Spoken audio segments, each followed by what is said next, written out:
श्रीलक्ष्मी द्वादशनाम स्तोत्रम्। श्रीदेवी प्रथमं नाम, द्वितीयम् अमृतोद्भवा, तृतीयं कमला प्रोक्ता, चतुर्थं लोकसुन्दरी, पंचमं विष्णुपत्नी च,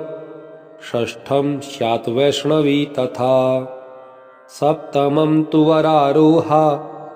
अष्टमं हरिवल्लभा, नवमं सारंगिणी प्रोक्ता, दशमं देवदेविका, एकादशं तु लक्ष्मीः स्यात्, द्वादशं श्रीहरिप्रिया, द्वादशैतानि नामानि, त्रिसन्ध्यं यः पठेन्नरः, आयुरारोग्य ऐश्वर्यं तस्य पुण्यफलप्रदम्। द्विमासं सर्वकार्याणि, षण्मासाद्राज्यमेव च, संवत्सरं तु पूजायाः, श्रीलक्ष्म्याः पूज्य एव च। लक्ष्मीं क्षीरसमुद्रराजतनयां, श्रीरङ्गधामेश्वरीं, दासीभूतसमस्तदेववनितां, लोकैकदीपाङ्कुराम्, श्रीमन्मन्दकटाक्षलब्धविभव, ब्रह्मेन्द्रगङ्गाधरां, त्वां त्रैलोक्यकुटुम्बिनीं सरसिजां, वन्दे मुकुन्दप्रियां। श्रीदेवी प्रथमं नाम, द्वितीयम् अमृतोद्भवा, तृतीयं कमला प्रोक्ता, चतुर्थं लोकसुन्दरी, पंचमं विष्णुपत्नी च, षष्ठं स्यात् वैष्णवी तथा, सप्तमं तु वरारोहा, अष्टमं हरिवल्लभा, नवमं सारंगिणी प्रोक्ता, दशमं देवदेविका, एकादशं तु लक्ष्मीः स्यात्, द्वादशं श्रीहरिप्रिया, द्वादशैतानि नामानि, त्रिसन्ध्यं यः पठेन्नरः, आयुरारोग्य ऐश्वर्यं तस्य पुण्यफलप्रदम्। द्विमासं सर्वकार्याणि, षण्मासाद्राज्यमेव च, संवत्सरं तु पूजायाः, श्रीलक्ष्म्याः पूज्य एव च। लक्ष्मीं क्षीरसमुद्रराजतनयां, श्रीरङ्गधामेश्वरीं, दासीभूतसमस्तदेववनितां, लोकैकदीपाङ्कुराम्, श्रीमन्मन्दकटाक्षलब्धविभव, ब्रह्मेन्द्रगङ्गाधरां, त्वां त्रैलोक्यकुटुम्बिनीं सरसिजां, वन्दे मुकुन्दप्रियां। श्रीदेवी प्रथमं नाम, द्वितीयम् अमृतोद्भवा, तृतीयं कमला प्रोक्ता, चतुर्थं लोकसुन्दरी, पंचमं विष्णुपत्नी च, षष्ठं स्यात् वैष्णवी तथा, सप्तमं तु वरारोहा, अष्टमं हरिवल्लभा, नवमं सारंगिणी प्रोक्ता, दशमं देवदेविका, एकादशं तु लक्ष्मीः स्यात्, द्वादशं श्रीहरिप्रिया, द्वादशैतानि नामानि, त्रिसन्ध्यं यः पठेन्नरः, आयुरारोग्य ऐश्वर्यं तस्य पुण्यफलप्रदम्। द्विमासं सर्वकार्याणि, षण्मासाद्राज्यमेव च, संवत्सरं तु पूजायाः, श्रीलक्ष्म्याः पूज्य एव च। लक्ष्मीं क्षीरसमुद्रराजतनयां, श्रीरङ्गधामेश्वरीं, दासीभूतसमस्तदेववनितां, लोकैकदीपाङ्कुराम्, श्रीमन्मन्दकटाक्षलब्धविभव, ब्रह्मेन्द्रगङ्गाधरां, त्वां त्रैलोक्यकुटुम्बिनीं सरसिजां, वन्दे मुकुन्दप्रियां। श्रीदेवी प्रथमं नाम द्वितीयम् अमृतोद्भवा तृतीयं कमला प्रोक्ता चतुर्थं लोकसुन्दरी पंचमं विष्णुपत्नी च षष्ठं स्यात् वैष्णवी तथा सप्तमं तु वरारोहा अष्टमं हरिवल्लभा नवमं सारङ्गिणी प्रोक्ता दशमं देवदेविका एकादशं तु लक्ष्मीः स्यात् द्वादशं श्रीहरिप्रिया द्वादशैतानि नामानि त्रिसन्ध्यं यः पठेन्नरः आयुरारोग्य ऐश्वर्यं तस्य पुण्यफलप्रदम् द्विमासं सर्वकार्याणि षण्मासाद्राज्यमेव च संवत्सरं तु पूजायाः श्रीलक्ष्म्याः पूज्य एव च लक्ष्मीं क्षीरसमुद्रराजतनयां श्रीरङ्गधामेश्वरीं दासीभूतसमस्तदेववनितां लोकैकदीपाङ्कुरां श्रीमन्मन्दकटाक्षलब्धविभव ब्रह्मेन्द्रगङ्गाधरां त्वां त्रैलोक्यकुटुम्बिनीं सरसिजां वन्दे मुकुन्दप्रियां श्रीदेवी प्रथमं नाम द्वितीयम् अमृतोद्भवा तृतीयं कमला प्रोक्ता चतुर्थं लोकसुन्दरी पंचमं विष्णुपत्नी च षष्ठं स्यात् वैष्णवी तथा सप्तमं तु वरारोहा अष्टमं हरिवल्लभा नवमं सारङ्गिणी प्रोक्ता दशमं देवदेविका एकादशं तु लक्ष्मीः स्यात् द्वादशं श्रीहरिप्रिया द्वादशैतानि नामानि त्रिसन्ध्यं यः पठेन्नरः आयुरारोग्य ऐश्वर्यं तस्य पुण्यफलप्रदम् द्विमासं सर्वकार्याणि षण्मासाद्राज्यमेव च संवत्सरं तु पूजायाः श्रीलक्ष्म्याः पूज्य एव च लक्ष्मीं क्षीरसमुद्रराजतनयां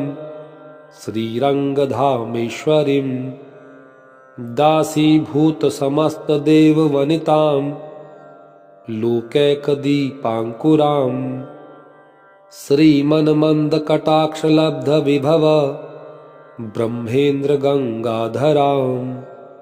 त्वां त्रैलोक्यकुटुम्बिनीं सरसिजां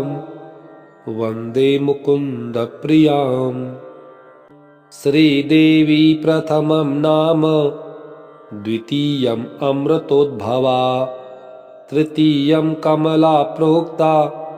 चतुर्थं लोकसुन्दरी पंचमं विष्णुपत्नी च षष्ठं स्यात् वैष्णवी तथा सप्तमं तु वरारोहा अष्टमं हरिवल्लभा नवमं सारङ्गिणी प्रोक्ता दशमं देवदेविका एकादशं तु लक्ष्मीः स्यात् द्वादशं श्रीहरिप्रिया द्वादशैतानि नामानि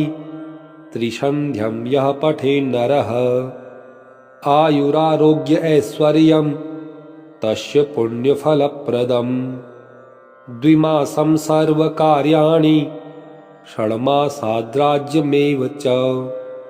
संवत्सरं तु पूजायाः श्रीलक्ष्म्याः पूज्य एव च लक्ष्मीं क्षीरसमुद्रराजतनयां श्रीरङ्गधामेश्वरीं दासीभूतसमस्तदेववनितां लोकैकदीपाङ्कुरां श्रीमन्मन्दकटाक्षलब्धविभव ब्रह्मेन्द्रगङ्गाधरां त्वां त्रैलोक्यकुटुम्बिनीं सरसिजां वन्दे मुकुन्दप्रियां श्रीदेवी प्रथमं नाम द्वितीयम् अमृतोद्भवा, तृतीयं कमला प्रोक्ता, चतुर्थं लोकसुन्दरी, पंचमं विष्णुपत्नी च, षष्ठं स्यात् वैष्णवी तथा, सप्तमं तु वरारोहा,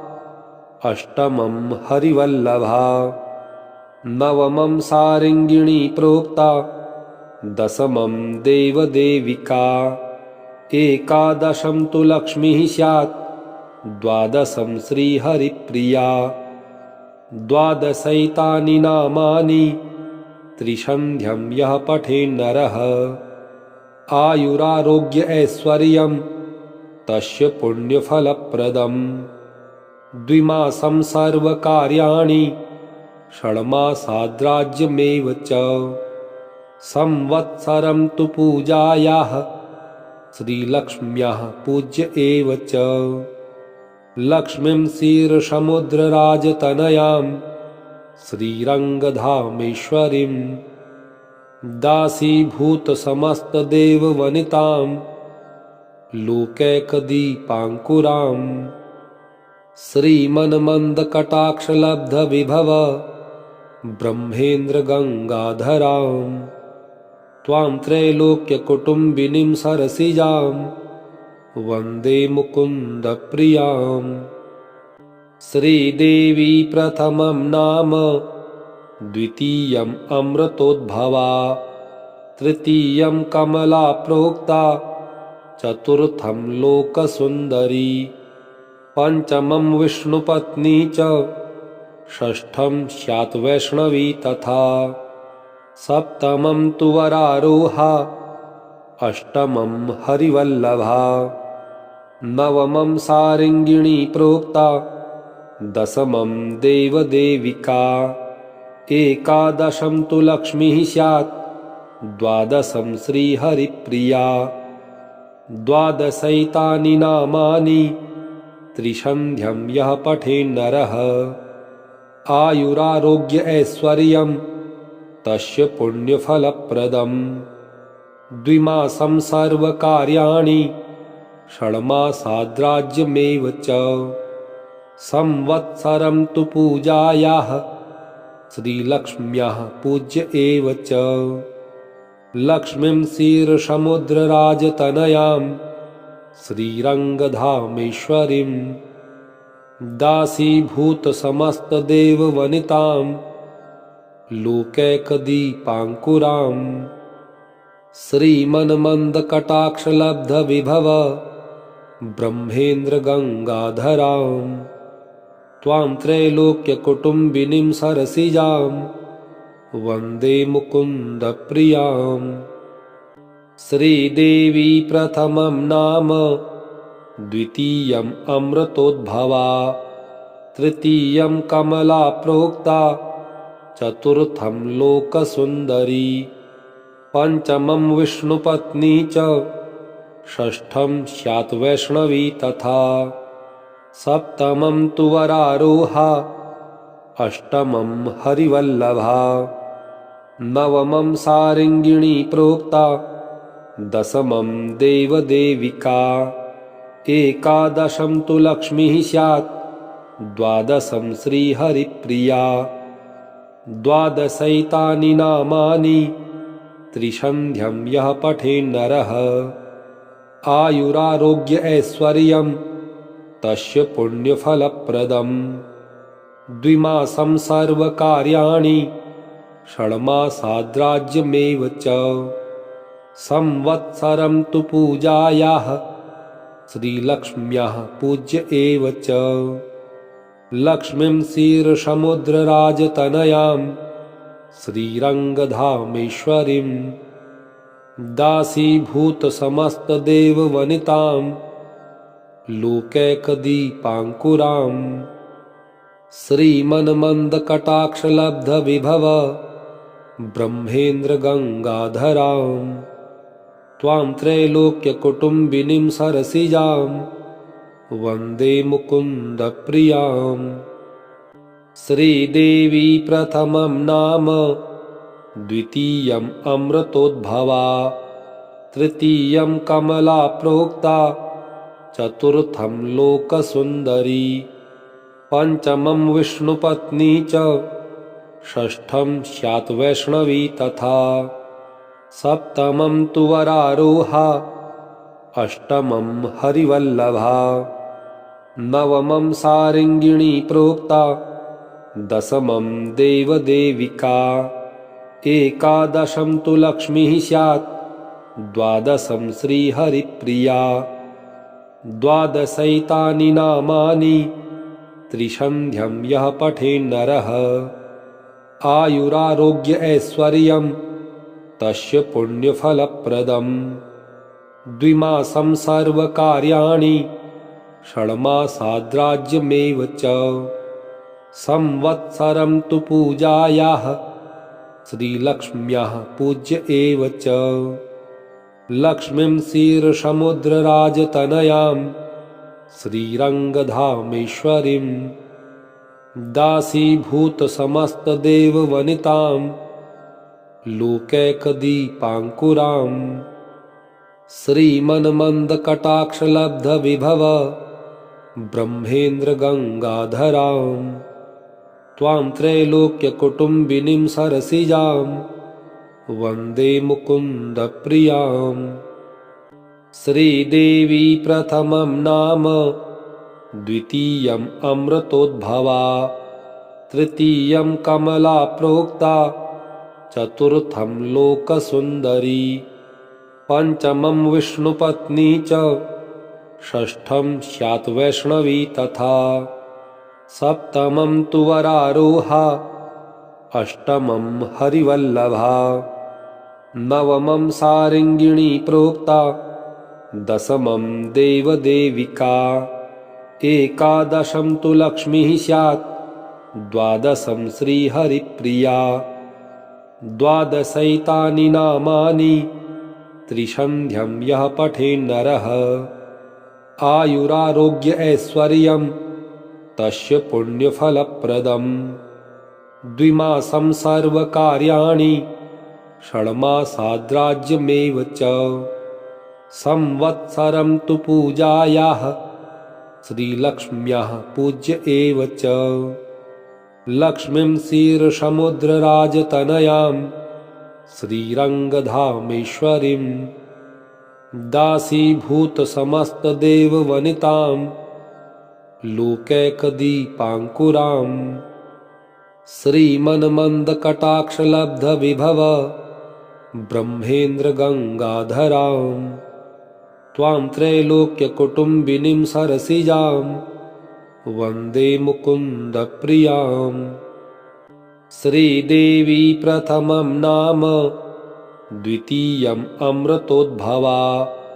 तृतीयं कमला प्रोक्ता चतुर्थं लोकसुन्दरी पंचमं विष्णुपत्नी च षष्ठं स्यात् वैष्णवी तथा सप्तमं तु वरारोहा अष्टमं हरिवल्लभा नवमं सारङ्गिणी प्रोक्ता दशमं देवदेविका एकादशं तु लक्ष्मीः स्यात् द्वादशं श्रीहरिप्रिया द्वादशैतानि नामानि त्रिसन्ध्यं यः पठेन्नरः आयुरारोग्य ऐश्वर्यं तस्य पुण्यफलप्रदम्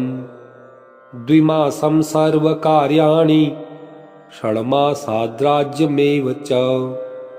संवत्सरं तु पूजायाः श्रीलक्ष्म्याः पूज्य एव च लक्ष्मीं क्षीरसमुद्रराजतनयां श्रीरङ्गधामेश्वरीं दासीभूतसमस्तदेववनितां लोकैकदीपाङ्कुरां श्रीमन्मन्दकटाक्षलब्धविभव ब्रह्मेन्द्रगङ्गाधरां त्वां त्रैलोक्यकुटुम्बिनीं सरसिजां वन्दे मुकुन्दप्रियां श्रीदेवी प्रथमं नाम द्वितीयम् अमृतोद्भवा तृतीयं कमला प्रोक्ता चतुर्थं लोकसुन्दरी पञ्चमं विष्णुपत्नी च षष्ठं स्यात् वैष्णवी तथा सप्तमं तु वरारोहा अष्टमं हरिवल्लभा नवमं सारङ्गिणी प्रोक्ता दशमं देवदेविका एकादशं तु लक्ष्मीः स्यात् द्वादशं श्रीहरिप्रिया द्वादशैतानि नामानि त्रिसन्ध्यं यः पठेन्नरः आयुरारोग्य ऐश्वर्यं तस्य पुण्यफलप्रदम् द्विमासं सर्वकार्याणि षण्मासाद्राज्यमेव च संवत्सरं तु पूजायाः श्रीलक्ष्म्याः पूज्य एव च लक्ष्मीं क्षीरसमुद्रराजतनयां श्रीरङ्गधामेश्वरीं दासीभूतसमस्तदेववनितां लोकैकदीपाङ्कुरां श्रीमन्मन्दकटाक्षलब्धविभव ब्रह्मेन्द्रगङ्गाधरां त्वां त्रैलोक्यकुटुम्बिनीं सरसिजां वन्दे मुकुन्दप्रियां श्रीदेवी प्रथमं नाम द्वितीयम् अमृतोद्भवा तृतीयं कमला प्रोक्ता चतुर्थं लोकसुन्दरी पञ्चमं विष्णुपत्नी च षष्ठं स्यात् वैष्णवी तथा सप्तमं तु वरारोहा अष्टमं हरिवल्लभा नवमं सारङ्गिणी प्रोक्ता दशमं देवदेविका एकादशं तु लक्ष्मीः स्यात् द्वादशं श्रीहरिप्रिया द्वादशैतानि नामानि त्रिसन्ध्यं यः पठेन्नरः आयुरारोग्य ऐश्वर्यं तस्य पुण्यफलप्रदम् द्विमासं सर्वकार्याणि षण्मासाद्राज्यमेव च संवत्सरं तु पूजायाः श्रीलक्ष्म्याः पूज्य एव च लक्ष्मीं क्षीरसमुद्रराजतनयां श्रीरङ्गधामेश्वरीं दासीभूतसमस्तदेववनितां लोकैकदीपाङ्कुरां श्रीमन्मन्दकटाक्षलब्धविभव ब्रह्मेन्द्रगङ्गाधरां त्वां त्रैलोक्यकुटुम्बिनीं सरसिजां वन्दे मुकुन्दप्रियां श्रीदेवी प्रथमं नाम द्वितीयम् अमृतोद्भवा तृतीयं कमला प्रोक्ता चतुर्थं लोकसुन्दरी पञ्चमं विष्णुपत्नी च षष्ठं स्यात् वैष्णवी तथा सप्तमं तु वरारोहा अष्टमं हरिवल्लभा नवमं सारङ्गिणी प्रोक्ता दशमं देवदेविका एकादशं तु लक्ष्मीः स्यात् द्वादशं श्रीहरिप्रिया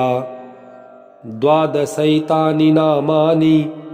त्रिसन्ध्यं यः पठेन्नरः आयुरारोग्य ऐश्वर्यं तस्य पुण्यफलप्रदम्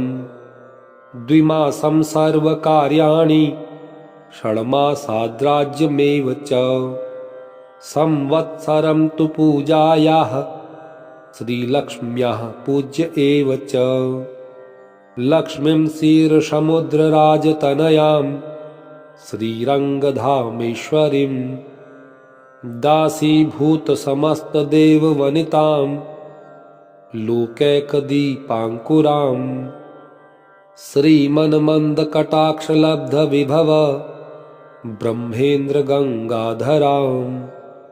त्वां त्रैलोक्यकुटुम्बिनीं सरसिजां वन्दे मुकुन्दप्रियां श्रीदेवी प्रथमं नाम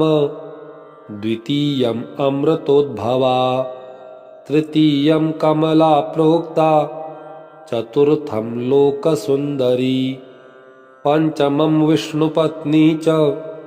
षष्ठं स्यात् वैष्णवी तथा सप्तमं तु वरारोहा अष्टमं हरिवल्लभा नवमं सारङ्गिणी प्रोक्ता दशमं देवदेविका एकादशं तु लक्ष्मीः स्यात् द्वादशं श्रीहरिप्रिया द्वादशैतानि नामानि त्रिसन्ध्यं यः पठेन्नरः आयुरारोग्य ऐश्वर्यं तस्य पुण्यफलप्रदम् द्विमासं सर्वकार्याणि षण्मासाद्राज्यमेव च संवत्सरं तु पूजायाः श्रीलक्ष्म्याः पूज्य एव च लक्ष्मीं क्षीरसमुद्रराजतनयां श्रीरङ्गधामेश्वरीं दासीभूतसमस्तदेववनितां लोकैकदीपाङ्कुरां श्रीमन्मन्दकटाक्षलब्धविभव ब्रह्मेन्द्रगङ्गाधरां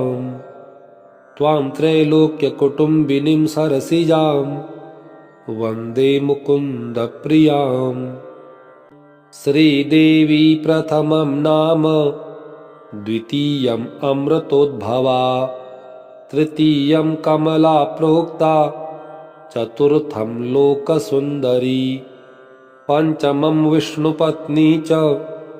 षष्ठं स्यात् वैष्णवी तथा सप्तमं तु वरारोहा अष्टमं हरिवल्लभा नवमं सारङ्गिणी प्रोक्ता दशमं देवदेविका एकादशं तु लक्ष्मीः स्यात् द्वादशं श्रीहरिप्रिया द्वादशैतानि नामानि त्रिसन्ध्यं यः पठेन्नरः आयुरारोग्य ऐश्वर्यं तस्य पुण्यफलप्रदम् द्विमासं सर्वकार्याणि षण्मासाद्राज्यमेव च संवत्सरं तु पूजायाः श्रीलक्ष्म्याः पूज्य एव च लक्ष्मीं क्षीरसमुद्रराजतनयां श्रीरङ्गधामेश्वरीं दासीभूतसमस्तदेववनितां लोकैकदीपाङ्कुरां श्रीमन्मन्दकटाक्षलब्धविभव ब्रह्मेन्द्रगङ्गाधरां त्वां त्रैलोक्यकुटुम्बिनीं सरसिजां वन्दे मुकुन्दप्रियां श्रीदेवी प्रथमं नाम द्वितीयम् अमृतोद्भवा तृतीयं कमला प्रोक्ता चतुर्थं लोकसुन्दरी पञ्चमं विष्णुपत्नी च षष्ठं स्यात् वैष्णवी तथा सप्तमं तु वरारोहा अष्टमं हरिवल्लभा नवमं सारङ्गिणी प्रोक्ता दशमं देवदेविका एकादशं तु लक्ष्मीः स्यात् द्वादशं श्रीहरिप्रिया द्वादशैतानि नामानि त्रिसन्ध्यं यः पठेन्नरः आयुरारोग्य ऐश्वर्यं तस्य पुण्यफलप्रदम् द्विमासं सर्वकार्याणि षण्मासाद्राज्यमेव च संवत्सरं तु पूजायाः श्रीलक्ष्म्याः पूज्य एव च लक्ष्मीं क्षीरसमुद्रराजतनयां श्रीरङ्गधामेश्वरीं दासीभूतसमस्तदेववनितां लोकैकदीपाङ्कुरां श्रीमन्मन्दकटाक्षलब्धविभव ब्रह्मेन्द्रगङ्गाधरां त्वां त्रैलोक्यकुटुम्बिनीं सरसिजां वन्दे मुकुन्दप्रियाम् इति श्री लक्ष्मी द्वादशनाम स्तोत्रम् श्रीलक्ष्म्यार्पणमस्तु। ओम श्रीलक्ष्म्यै नमः।